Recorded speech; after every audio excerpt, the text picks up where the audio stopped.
So my project, this is some work I've done as part of an internship that's been then developed into further work and expanded as part of my PhD. So basically this is Morecambe Bay, big estuary in the northwest of England.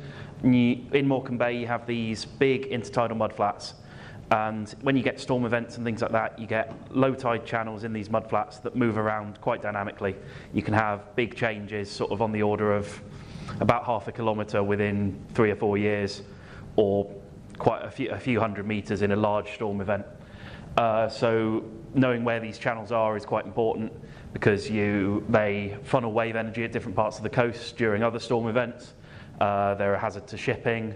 You can get people caught out on the mudflats, and also there's a lot of energy infrastructure around here that has trouble with outflow pipes getting blocked up and silted up or uncovered and things like that.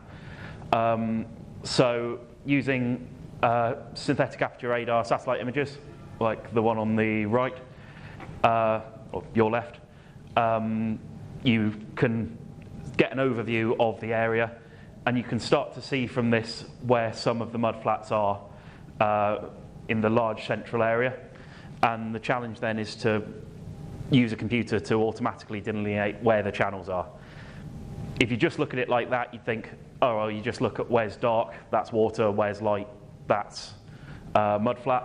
But the problem with SAR images is you get a thing called speckle, which basically means you get small bright pixels within dark areas and small dark pixels within bright areas, and you have to find some way of dealing with that, because otherwise you get very blurry edges or bleed into your edges. So wrote a couple of tools to do some filtering. I'm not going to go into the details of that because I've only got a couple of minutes, but the product you get out, the colour scheme's not the greatest on this.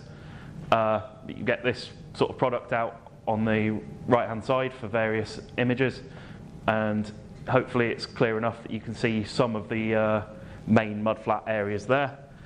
And I've got a zoomed in one. Again, this is a bit washed out, unfortunately.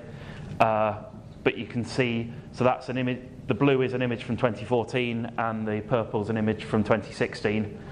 So hopefully it can be seen slightly that there is a fair degree of movement in these more local areas. And like I say, the position of those channels can focus wave energy at, say, Morecambe compared to Heysham, and so on and so forth.